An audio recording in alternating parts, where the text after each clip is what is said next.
This psalm breaks the curse of poverty in 24 hours. Poverty is not just the absence of money. It is the presence of fear, doubt, and disconnection from your divine inheritance. It is a shadow, one that lingers not because of fate, but because of forgotten truth. You were never born to be poor. You were never created to suffer lack. The curse of poverty is not God's will. It is a veil that covers your eyes, hiding the gold that already surrounds you. But today, that veil will be torn.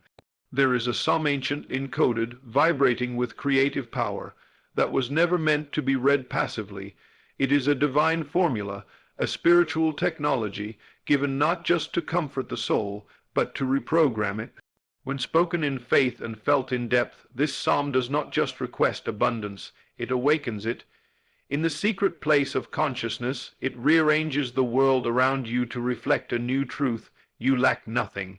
In the next 24 hours, if you dare to believe, not with your mind, but with your feeling, you will witness a shift so real, so immediate, that it will seem miraculous. But it is not a miracle, it is law. Divine law, and it answers to faith, not effort, to vision, not circumstance. So prepare yourself, not to beg, but to create, not to wish, but to declare. You are not here to survive. You are here to remember the power you carry within.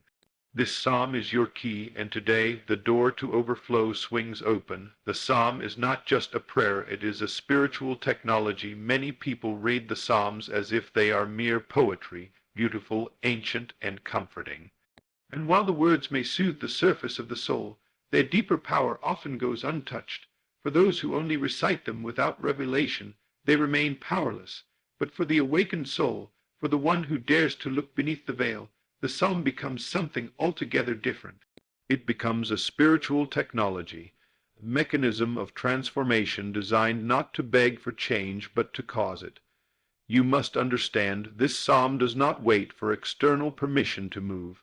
It operates by law, not chance. And when applied with spiritual intelligence, it breaks what no effort could: the curse of poverty. There is a reason the ancients preserved the Psalms for thousands of years. Hidden within them is the vibrational blueprint of divine order. Each line carries a frequency. Each phrase is a command embedded in poetic structure. These are not soft words for fragile times. They are keys forged in fire. They were written from consciousness, not intellect, from the realm of revelation, not religious ritual. That is why when you speak them, you must do so not as someone reading history, but as someone declaring reality. The psalm is not about David's life. It is about your mind. It is not bound to past events. It is activated now, whenever faith is present and identity is aligned. This is why reading the psalm without inner participation is like owning a sword and never drawing it. Most people speak the psalm and wonder why nothing changes. They say the words but remain rooted in fear, in doubt, in old beliefs about money and worth. But the psalm only works when it is spoken as truth, not as a plea. You must assume the identity of the one who wrote it, not in time, but in spirit. You must speak as the one who already sees what others cannot yet perceive. That is the secret of spiritual technology. It operates by conscious assumption, not circumstance. Let us take, for example, the psalm often associated with provision and protection. Psalm 23. The Lord is my shepherd, I shall not want. How many have memorized it and yet still live in need? The words are not enough. The energy behind the words, the state of being they imply, that is where the power resides. I shall not want is not a hopeful statement. It is a spiritual decree. It does not suggest that you will eventually lack nothing. It declares that want does not exist for you in your current identity. This is not about asking for God to provide. It is about realizing you were already provided for the moment you entered alignment with the divine image within. To break the curse of poverty, you must understand that poverty is not just external lack. It is an inner condition, a mental blueprint rooted in separation from source. The psalm is the reprogramming device. It realigns the soul with its original template: abundance, overflow, divine inheritance. But only if you use it correctly. You must speak it until you are it. You must feel its truth in your bones, in your breath, in the silence behind your thoughts. Speak it until your nervous system stops reacting to bills, to scarcity, to the illusion of not enough. Let it replace your old self with the one who knows all that the Father has is mine. This is how the psalm becomes spiritual technology. It works like a code spoken into the deeper mind. It bypasses the conscious layers of worry and doubt, and it begins to rebuild your inner world according to divine architecture. Just as a computer responds to code, your world responds to the subconscious script you're running. If you keep affirming, "I don't have enough," your life must obey that command. But if you rise, stand, and say from the core of your being, "The Lord is my shepherd, I shall not want," and you believe it and you embody it, your reality must shift. The code changes, and when the code changes, so does the world you see. Understand this deeply. Spiritual technology does not depend on external proof. It creates it. When you speak the psalm with authority, with imagination, with feeling, you are not describing your world. You are commanding it.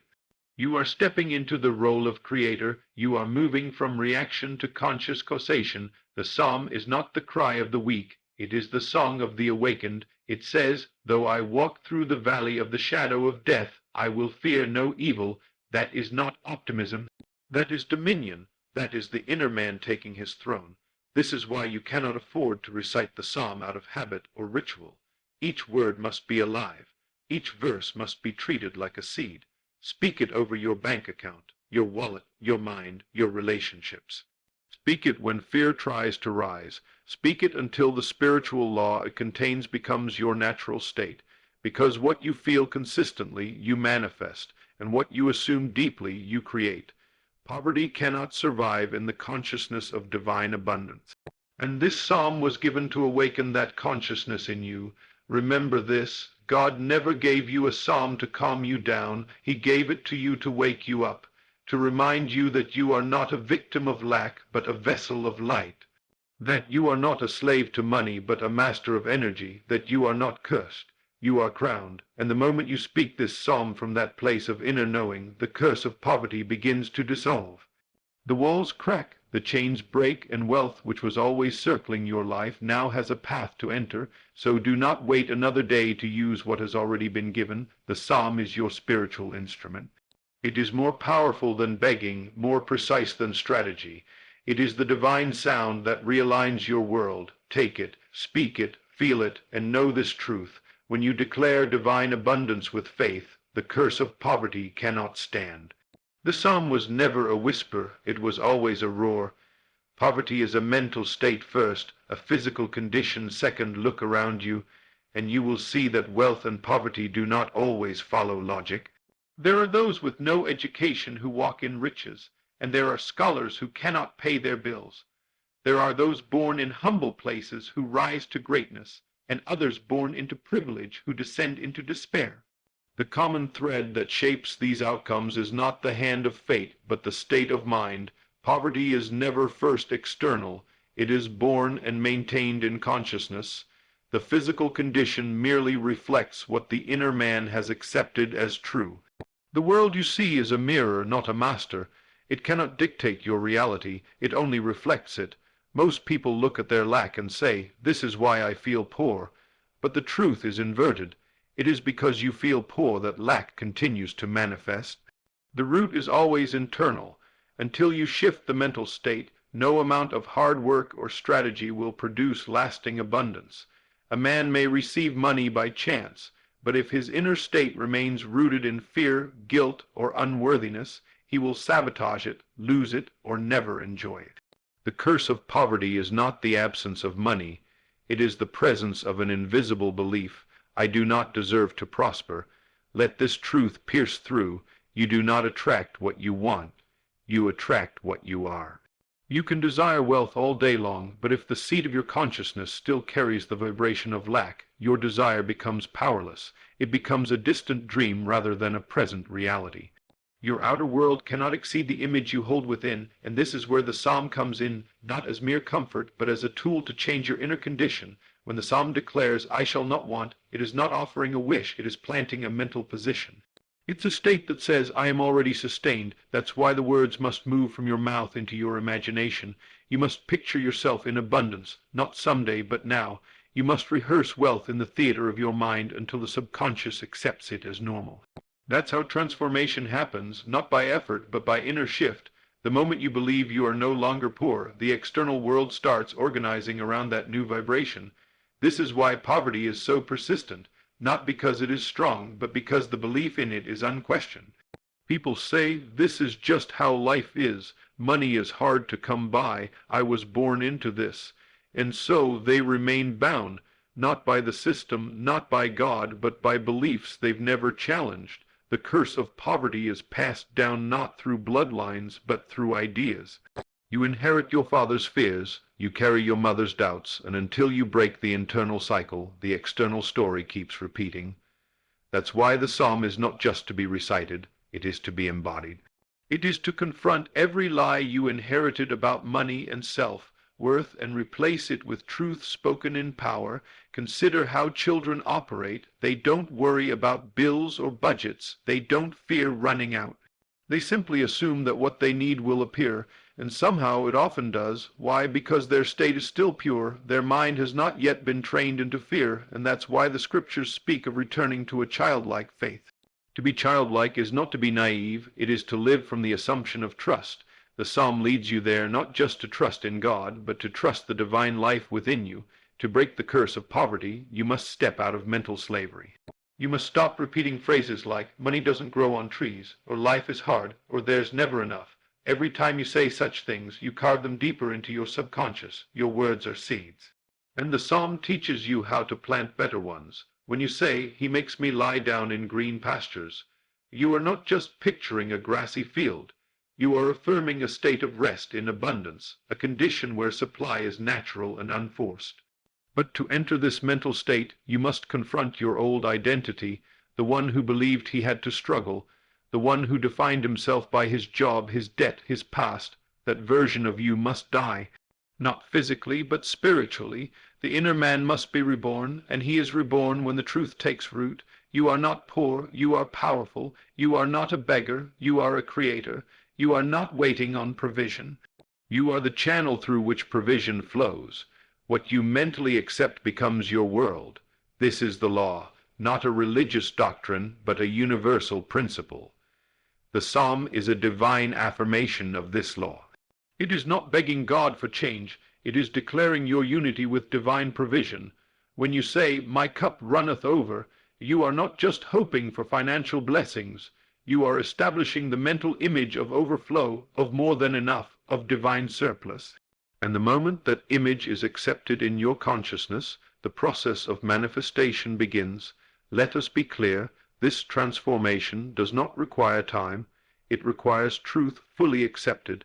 Time is only needed because belief is often weak.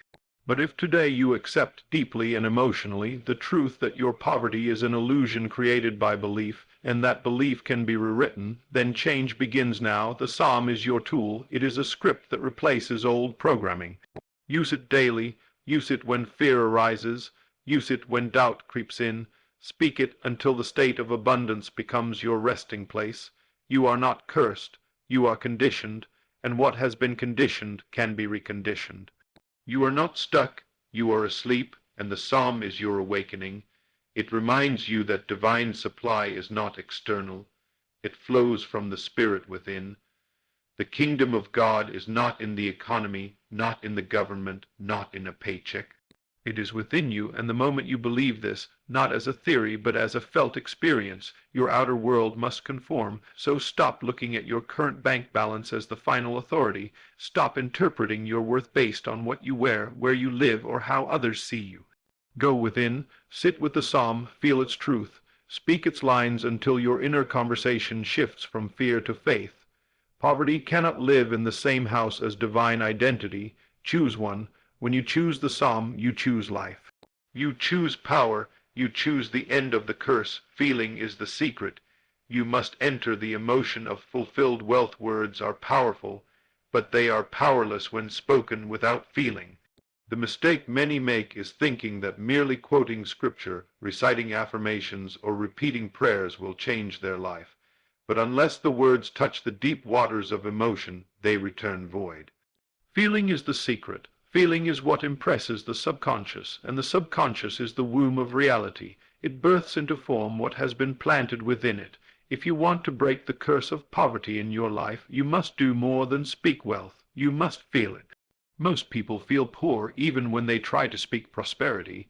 Their words say one thing, but their emotional state says another, and the subconscious listens not to the words, but to the feeling behind them. It is never deceived by surface declarations. If deep down you still feel lack, fear, unworthiness, or guilt around money, then your reality will continue to reflect those inner convictions. The psalm you speak must not just pass through your lips, it must pass through your heart. Take the psalm, "You anoint my head with oil, my cup runneth over."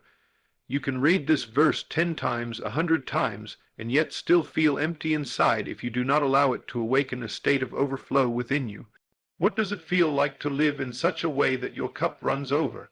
Have you ever paused to imagine it, to feel the security, the joy, the gratitude, the lightness of being that comes with living in divine surplus? That feeling is the signal, it is the switch, it is the substance that molds the unseen into the seen. You were never meant to use Scripture as a spell. It is not magic, it is instruction, it is alignment. When you recite a psalm, you are not begging for God to act. You are bringing your inner state into harmony with the truth of the divine image, the image that already knows, I am provided for, I am cared for, I am safe, I am rich in all things. You must feel as though the words are already true, for that is how the subconscious receives them. Imagination plus emotion equals creation. You may ask, how can I feel wealthy when my situation says otherwise? But that very question reveals the trap, believing that what you see dictates what you can feel. The truth is the reverse. What you feel dictates what you will eventually see. This is the essence of faith, not blind belief in dogma, but a disciplined assumption that what you feel as real within will soon be mirrored without. When you use the psalm to generate the inner atmosphere of abundance, you are not lying to yourself. You are stepping into the highest truth of your being. This is why Jesus said, when you pray, believe that you have received it, and it will be yours. Notice he did not say, believe you will receive it. No, believe you already have it. That is the emotional key. That is the inner posture. The psalm teaches you to feel fulfilled now. Not tomorrow, not when the bank account changes, but now. This is the law. The world rearranges itself around the man who refuses to lower his inner state to match outer conditions. Instead, he holds the feeling of wealth, peace, and security within, and the world must obey.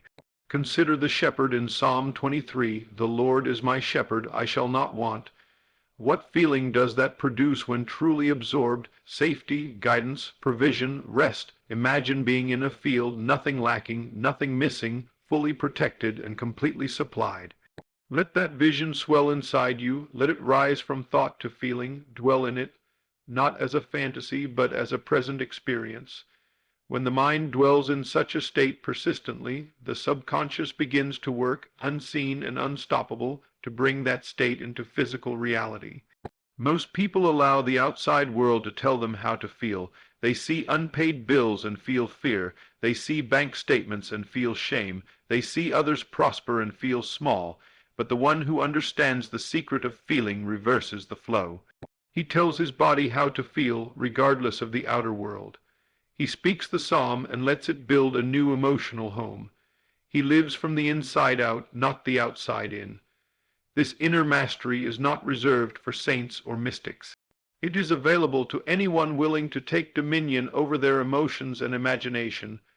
You must become the kind of person who does not wait to feel rich until money comes. Instead, you feel rich first, and money becomes the consequence. Not because money is your master, but because wealth is the byproduct of alignment. You must feel peace with or without evidence. You must feel gratitude without waiting for something to happen. This is how the psalm breaks the curse it teaches you to shift your emotional home. Let your prayer life change. Let your declarations rise to the level of emotion.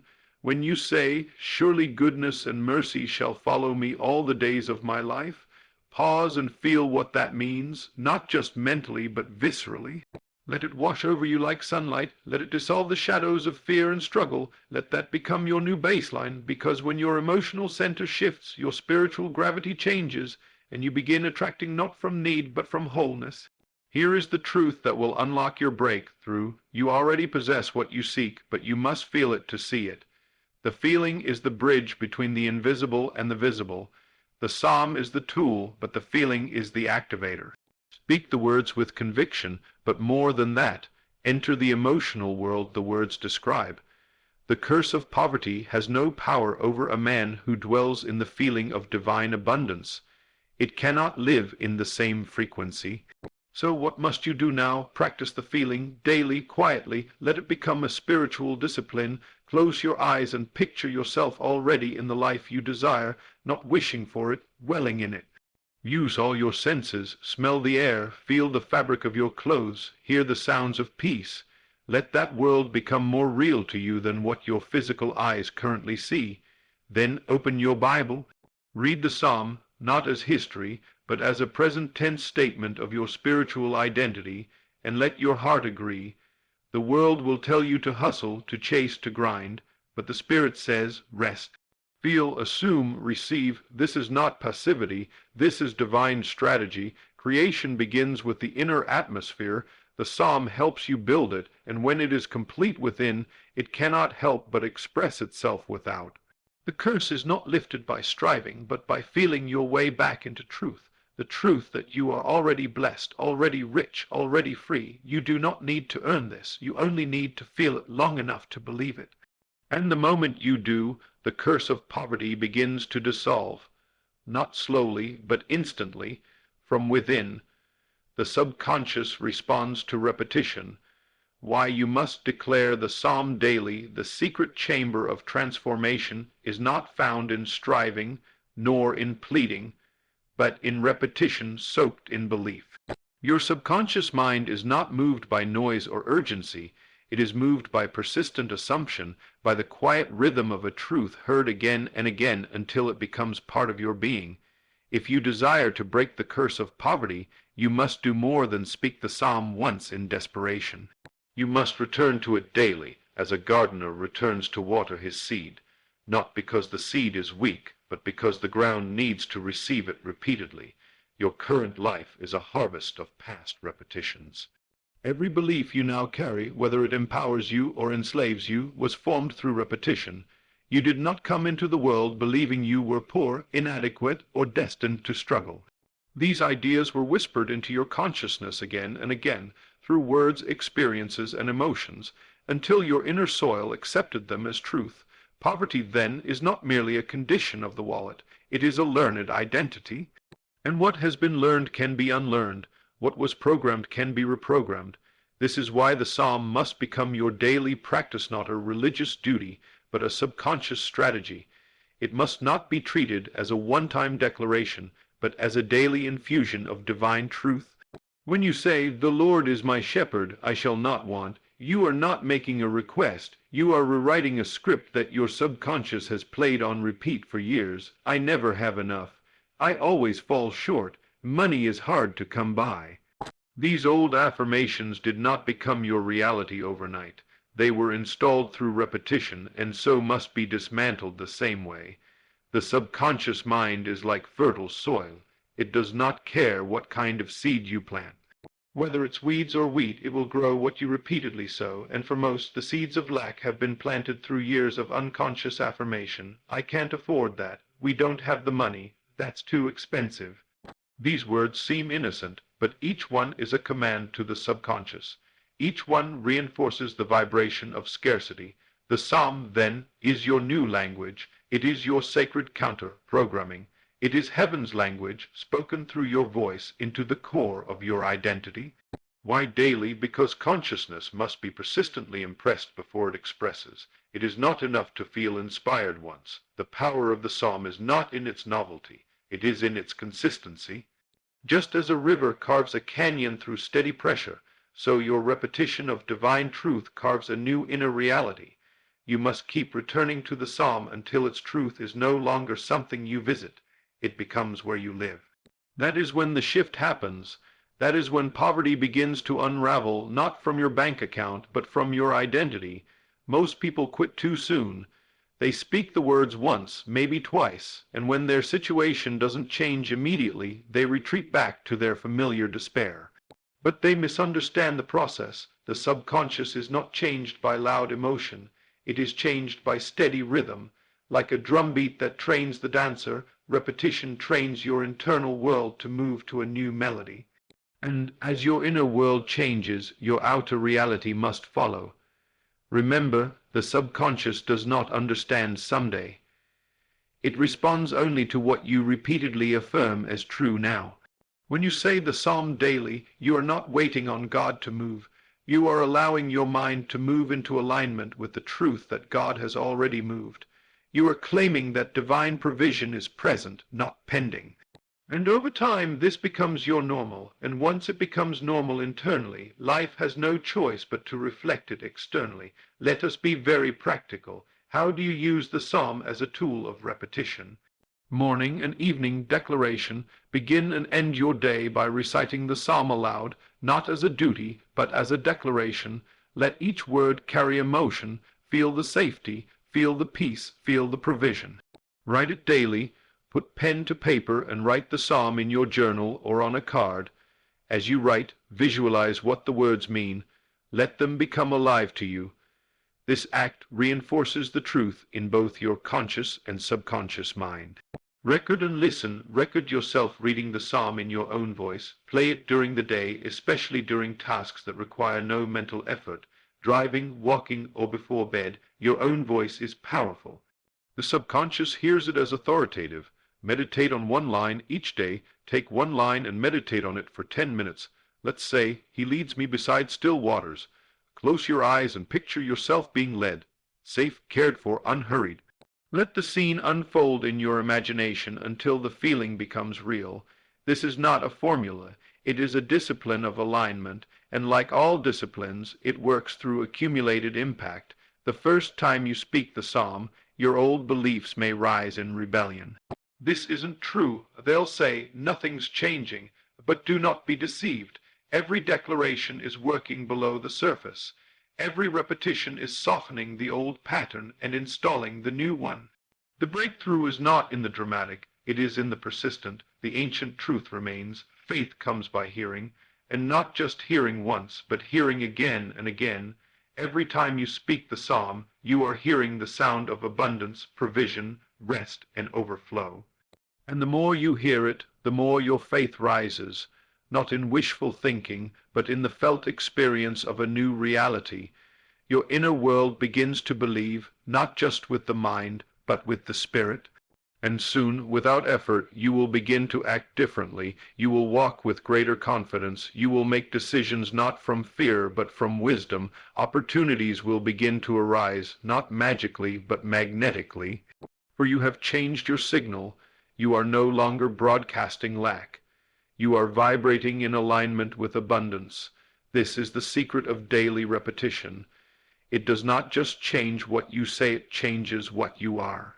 You are not a beggar hoping for a breakthrough. You are a king awakening to his dominion. You are a daughter of God awakening to her inheritance. The psalm is your mirror. It shows you not what the world says you are, but what God knows you are. And when you speak it daily, when you hear it daily, when you feel it daily, you are no longer hoping for wealth. You are becoming wealth. The curse of poverty has always relied on your forgetting who you are, forgetting what is yours, forgetting the source of your supply. But repetition is the divine remedy for forgetfulness. It brings remembrance. It brings restoration. It brings resurrection. So speak the psalm. Not once, not twice, daily, until it speaks through you, until it lives in you, until it becomes you. Let the poor say, I am rich, and so it shall be. When you fully align with the psalm, poverty cannot stay. There is a moment, unseen by the eyes, but undeniable to the spirit, when the soul fully aligns with the truth it has long repeated. In that moment, a shift takes place. It's not thunderous, it's not dramatic, but it is final. Poverty, once lodged deeply in the subconscious, loses its place. It can no longer remain where it has been dethroned by the power of inner agreement. And what is this agreement? It is the full, unwavering alignment of thought, emotion, imagination, and belief with the divine truth revealed in the psalm. You see, the psalm is not a poem to comfort the weak. It is a revelation of identity. When it says, "The Lord is my shepherd, I shall not want," it is not giving you permission to hope, it is giving you permission to know that lack is not your birthright, to know that you are not forgotten, abandoned, or overlooked, to know that abundance is not a reward for performance, but an expression of your union with Source. And when that knowing becomes embodied, not just spoken, but felt, imagined, lived, poverty has no choice but to flee. Poverty is a vibration. It is a frequency rooted in fear, shame, unworthiness, and separation. It thrives in the hearts of those who believe they are distant from divine supply. It lives in the imagination of those who see themselves as less than, unseen, unsupported. But the psalm destroys that image. It builds a new one, a holy one, a picture of a man or woman led beside still waters, walking through valleys without fear, anointed with oil, seated at a table of abundance while enemies watch in stunned silence. But here is the key. The psalm will not work for you until it works through you, and it will not work through you until you have become one with it. This is what alignment means, not parroting the words, but embodying the message. Not hoping they are true, but acting as though they already are. This is not pretense, it is spiritual authority. The world has taught you to react to what you see, but Spirit invites you to create from what you know. And when you know the psalm as your personal reality, it becomes a living law in your life. Alignment begins in thought. Your thoughts must match the psalm, not your circumstances. When lack appears, you no longer agree with it. You don't deny its presence, but you deny its power. You say, "Though I walk through the valley of the shadow of death, I will fear no evil." You remind yourself that shadows have no substance. You replace thoughts of lack with thoughts of abundance. You catch every idea that says, "I can't," "It's too hard," or "There's never enough," and you cast it down. You raise a new standard in your mind. "My cup runneth over." But thought alone is not enough. You must align in emotion. You must feel the psalm to be true. What does it feel like to know your needs are met before you even ask? What does it feel like to trust the shepherd so deeply that anxiety can't take root? What does it feel like to be at a table overflowing with provision, even while enemies watch? These feelings are not optional. They are the substance of transformation. Emotion is energy, and it magnetizes your reality. When your feelings agree with the psalm, the world must follow, and then comes imagination, your inner workshop of creation. Alignment means you no longer picture yourself begging, scrambling, or scraping by. You no longer imagine worst case scenarios or relive past failures. Instead, you build new images in the theater of your mind. You see yourself walking with confidence, blessing others, giving freely, and receiving without guilt. You see doors opening, divine appointments manifesting, provision coming from expected and unexpected places. You let the psalm become your movie script. You play it again and again until it becomes the only reality you can see. When thought, feeling, and imagination are in harmony, belief settles into the soul, not surface, level belief, not the kind that wavers in adversity, but unshakable belief, the kind that does not move even when everything around you is shaking. This belief is not something you strive for. It arises naturally when alignment is complete. It is the inner knowing that says, "Surely goodness and mercy shall follow me all the days of my life." Not maybe. Surely that is the tone of someone who has aligned. At this level of alignment, something curious begins to happen. You stop striving, you stop forcing, you stop chasing miracles. Instead, you become a channel for the miraculous. You are no longer seeking provision. You are radiating the frequency of provision. You begin to attract resources, people, ideas, and opportunities, not through manipulation, but through magnetic alignment. You are no longer trying to escape poverty. You are simply living in wealth. Poverty cannot coexist with a fully aligned mind. It cannot survive in a soul that knows it is backed by heaven. It cannot remain where truth is the dominant vibration. This is why you must not treat the psalm as a wish list. You must treat it as your spiritual identity document. It describes the kind of life you were designed to live, not someday, but now, not after perfection, but now. Not once you've earned it, but now. Some will ask, but what if I'm still broke? What if the bills are due? Then this is your moment of spiritual defiance, not defiance against reality, but against false reality. You must dare to say, I align with the truth of this psalm, even when my outer world has not yet caught up. This is where most give up, but if you hold the line, if you stay in agreement with the psalm, if you feel it, see it, declare it, walk in it, the outer must yield to the inner. You don't have to figure out the how. That is not your job. Your job is alignment. The how is handled by the unseen power that responds to your inner conviction. Life begins to bend, systems shift, provision rises from unlikely places. Why? Because your alignment changed the signal, and when the signal changes, the response from the universe must change. There will come a day, sooner than you think, when you will look back and say, I don't know exactly how it happened, but everything changed when I aligned. That is the testimony of those who understand the power of spiritual positioning. They stopped fighting poverty with effort and started defeating it with identity. They let the psalm do its work, not through superstition, but through alignment. So I ask you, are you ready to become one with the psalm? Not just read it, but live it. Not just quote it, but embody it. Because once you do, the curse of poverty cannot remain. It has no legal ground. It is evicted by the truth of abundance, and you, beloved, were never meant to lack. You were meant to overflow. When you fully align with the psalm, poverty doesn't break slowly. It breaks suddenly, not because you change the world outside, but because you change the world within. And once that happens, nothing can stop the flood of divine provision that begins to pour into your life. The curse is broken. Not by force, but by faithful alignment. Align now and watch what happens next.